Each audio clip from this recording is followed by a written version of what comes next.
Morning campers, how we doing? This is the second part of our family history vlog, World War I. So today we're in Stoke Gifford, which is northeast of Bristol, and this is the local war memorial.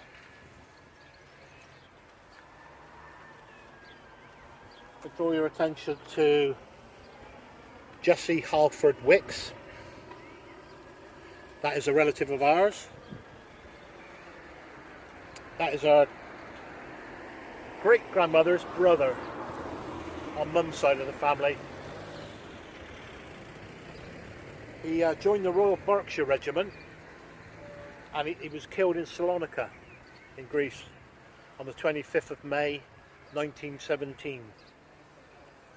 If you think back to the other video we done when we went to the chapel in Easter Compton, Walter Withers also died in Salonika in Greece. He was in the Gloucestershire Regiment. But the eerie thing about it is they both died on the same day. So different regiments but the same day. We're now going to move on now. We're going to go up to Winterbourne.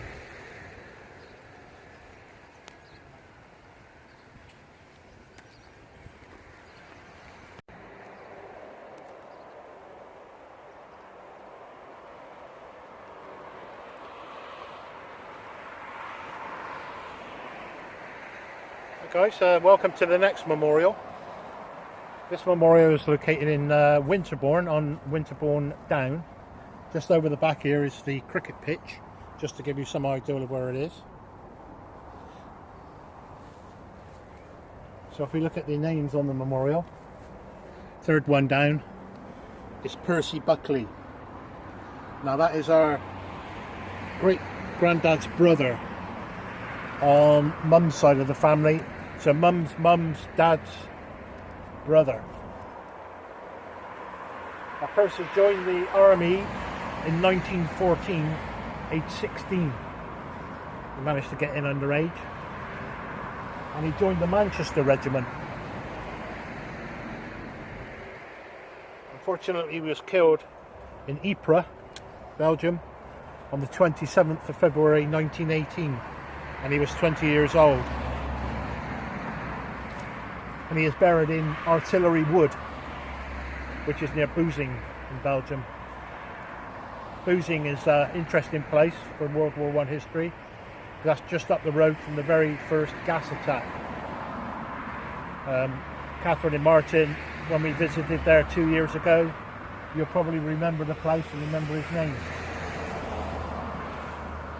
So that's another one on the list, Percy Buckley. And we're now going to move on. We're going to go down into Somerset now.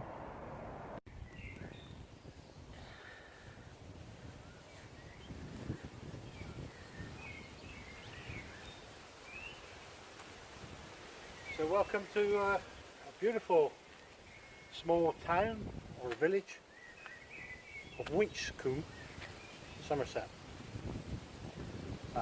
This is just over there is Churchill. Just in the valley there is Sandford. So we're talking Ropers now. So we're talking Dad's mother's family. So the chap that's mentioned on the memorial in the church is Joseph James Roper.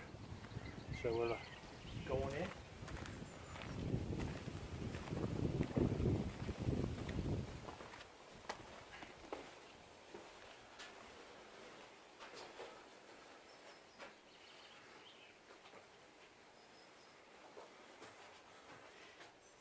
So there he is at the top, J. Roper. James was born and grew up in this area. Joined the army in 1917 and went off to France later that year. He was in the Black Watch Regiment, the Royal Highlanders. He was injured in September 1918 and taken to a place called Bronfray Farm which is down on the Somme. But where he's buried, in Bromfaith Farm Cemetery, opposite there is a farm. That was a casualty clearing station. So he obviously was injured, taken there, and died. So, yeah. Again, Catherine and Martin, we went down there and visited James's grave. So again, he'd be familiar to you.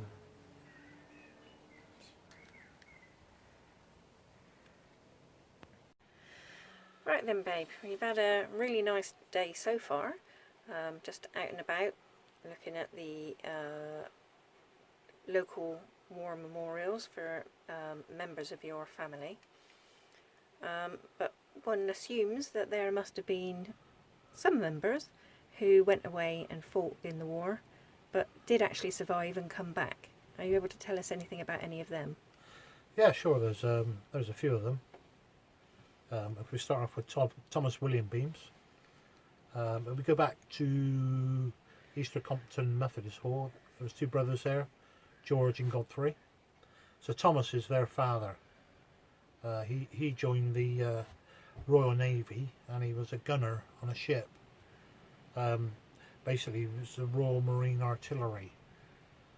He survived the war.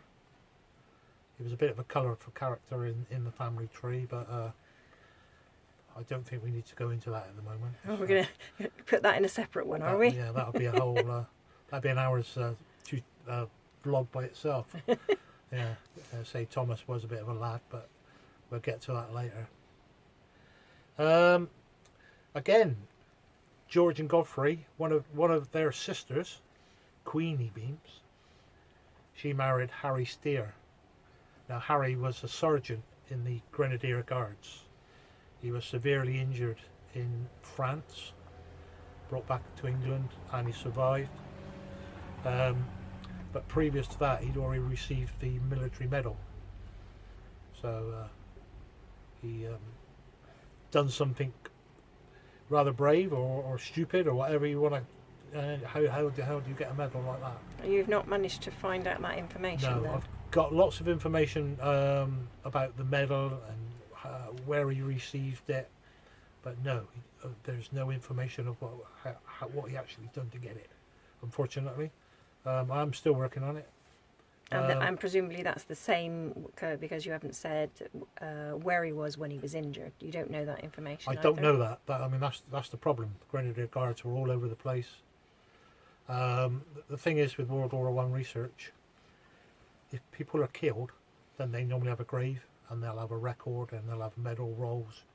So anybody that actually gets killed, the research is quite easy. People that survive the war, there's no records kept of them as such, so that's much harder. Okay. So Harry, when he came out of the army, he was one of the founder members for the Royal British Legion. He ran a branch in Somerset. He was their standard bearer for most of his life, right until when he died. So he received a really big funeral. Loads of veterans there, British Legion. A really well respected guy. So I was proud to have him as a member of the family. So that was Harry. And going on to your side of the family, there's a Gerald Ashman. My great-grandfather. Yeah, he was in the Royal Navy. He was born in 1899. And he joined the Navy in 1915, so he was 16 years old. Looking through his naval record, it lists all the ships that he was on. There was a rumour in the family, or I say rumour, that he was in the Battle of Jutland. Yeah, I'd heard that. But basically he would have been too young, and none of the ships that were in the Battle of Jutland appear on his naval record. So can only surmise that he actually wasn't there. So, but we get this a lot as, you know, families talk about things and somebody comes along and changes it a bit, and before you know it, you know, somebody's won the Victoria Cross. So but it's, that's how it is, I'm afraid. Yeah, and another one is a Walter Phillips. Another great grandfather. Another great grandfather. He was born in London in 1885. So you could think about it. When the war started, you know, he was old. He was in his 40s. He was actually an aircraft fitter for the Royal Flying Corps, based in London. So that's it. That's all I've got to go on at the moment, and we'll finish it there. We will be doing another vlog on the Second World War, so there's a few more characters and a few more skeletons to come out of the cupboard yet. So with that, say goodbye for now. Bye.